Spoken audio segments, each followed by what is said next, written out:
जो है वो बीजेपी में शामिल हो रहे हैं। क्या चौधरी लाल सिंह को लेकर क्या कहेंगे सर?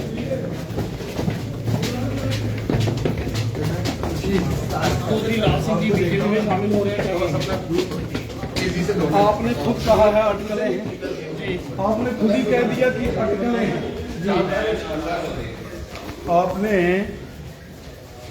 आपने खुद ही कहा है कि सरदार जी की अटकलें हैं। जी, इसमें सच्चाई कितनी है हम जानना चाहते हैं, क्योंकि आपके हाथ जो है सबकी डोर है। जिस तरह से हमने देखा कि कई नेता जो है वो बीजेपी की ओर बढ़ रहे हैं, तो क्या चौधरी लाल सिंह बीजेपी में शामिल हो रहे हैं? इतना सोचना, इतना कैसा क्या? अगर आते हैं तो अच्छी बात है। आते हैं तो चौधरी लाल सिंह साहब का हम दिल खोलकर स्वागत करेंगे। भारतीय जनता पार्टी है, अगर आते हैं। लेकिन अभी तक आपने खुद ही कहा है कि अटकलें हैं। अभी तक तो कोई हमें इस प्रकार की जानकारी नहीं है। चौधरी लाल सिंह साहब का अगर मन बनता है तो अच्छी बात है।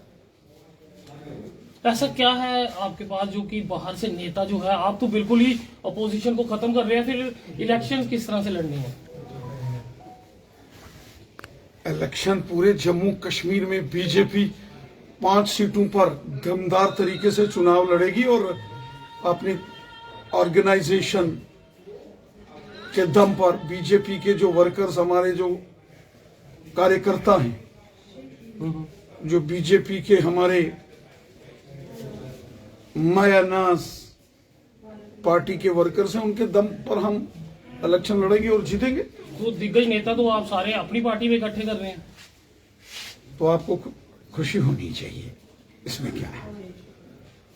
एक से एक महारथी जब ये बीजेपी में शामिल होंगे तो मुझे तो खुशी है। लोग जानना चाहते हैं ऐसा मंत्र रविंद्र रैना के पास क्या कौन सा है जो कि घुमाते हैं छड़ी और नेताओं को ले आते हैं? रविंद्र रैना सबकी इज्जत करते हैं, सबसे प्यार करते हैं जी।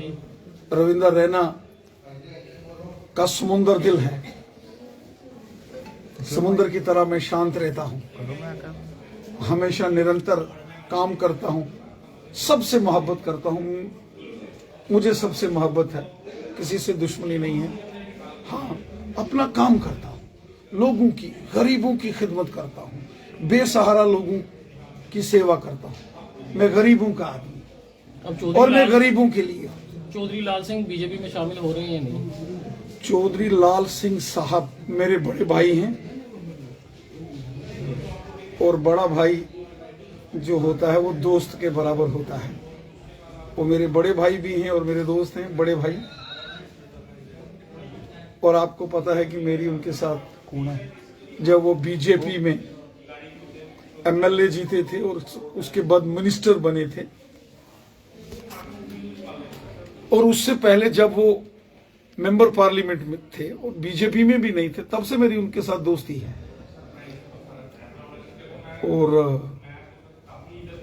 जो बात आप मुझे सुना रहे हैं, अगर ये सही है तो फिर आपको मुबारक है। कितना फायदा होगा इलेक्शन में, कितना फायदा होगा सर? धन्यवाद, थैंक यू। कुछ बातें, कुछ फैसले, कुछ रिश्ते फायदे और नुकसान देख के नहीं किए जाते। उसमें कोई पर्सनल फायदा नहीं।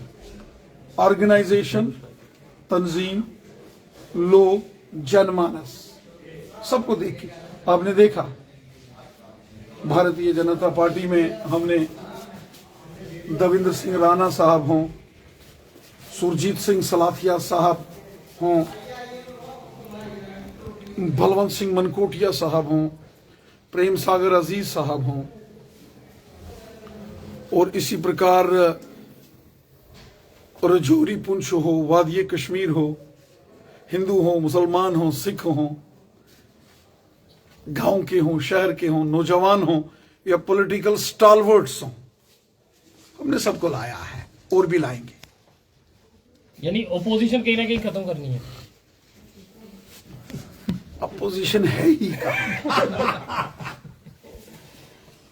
मैं आपसे सवाल पूछता हूं, आप एक बड़े वरिष्ठ पत्रकार हैं, आपको कोई जम्मू कश्मीर में अपोजिशन नजर आती है? जम्मू रीजन जिसमें जम्मू हो, डोडा किश्तवाड़ रामबन रजौरी पुंछ हो, कठुआ उधमपुर रियासी हो, यहां तो पहले ही नहीं है, अब कश्मीर में भी अपोजिशन डावाडोल है। और अपोजिशन इसलिए डावाडोल है क्योंकि अपोजिशन उस जहाज में बैठा है जो जहाज डूब रहा है, समुद्र में डूब रहा है, जिस जहाज में बहुत सारे सुराख हो चुके हैं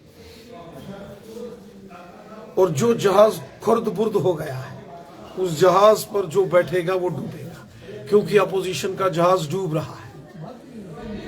पहले यहां गुपकार अलायंस बनाया, फिर वो टूटा, फिर देश में इंडिया अलायंस इन्होंने एक बनाया, इंडिया का नाम यूज करके, और नीतीश कुमार जी को उसका नेता बनाया, और वही नीतीश कुमार बीजेपी के साथ हाथ मिला गया।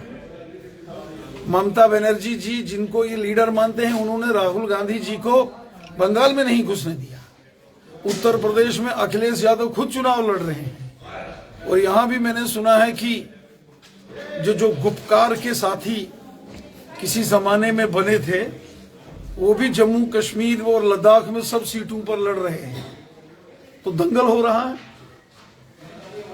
क्योंकि इन सब के अपने अपने पॉलिटिकल इंटरेस्ट्स हैं जो क्लैश होते हैं, ये कभी इकट्ठे नहीं हो सकते। बीजेपी अवाम के साथ मिलकर इलेक्शन लड़ती है। हम गरीबों, ज़ईफों और बेसहारा लोगों के खिदमतगार हैं। हम तो गरीबों के लिए हैं, हम तो इंसाफ के लिए। गरीब का भला होना चाहिए, गरीब की मदद करो, बेसहारा लोगों की मदद करो और इंसाफ और हक की लड़ाई लड़ो ताकि सबको हक और इंसाफ मिले। ये मिशन लेके हम काम करते हैं। सियासत में भी हम लोगों की बेहतरी के लिए काम करते हैं। जो हमें वोट देते हैं या जो नहीं भी किसी कारण हमें वोट देते हैं, हम सबके लिए भला करते हैं। मोदी साहब ने जिस तरीके से गरीबों के मकान बनाए और 3 करोड़ मकान इस बजट में सैंक्शन किए, जिसके सर के ऊपर छत नहीं है उसको छत मिल रही है। 5-5 लाख का 1-1 साल का गोल्डन कार्ड सबकी जेब में है। इलाज कोई बीमार हो जाए, सब, चाहे शहर का है गांव का है, सरकारी मुलाजिम है बिजनेसमैन है, गरीब है अमीर है, सबको आयुष्मान भारत गोल्डन कार्ड, गरीबों को फ्री राशन, गुज्जर, बकरवाल, पहाड़ी कबीला, ओबीसी, रफूजी, सबको उनके हक आज अगर दिए हैं तो मोदी साहब ने दिए। ये सबकी सरकार है। सबका साथ, सबका विकास और सबका विश्वास। इसलिए तो सब बीजेपी में आ रहे हैं। सब अवाम तो है ही बीजेपी के साथ है, लेकिन जो कुछ बड़े लीडर्स हैं वो भी आ रहे हैं। चौधरी लाल सिंह आ रहे हैं। चौधरी लाल सिंह साहब बोलिए ना, आ रहे हैं।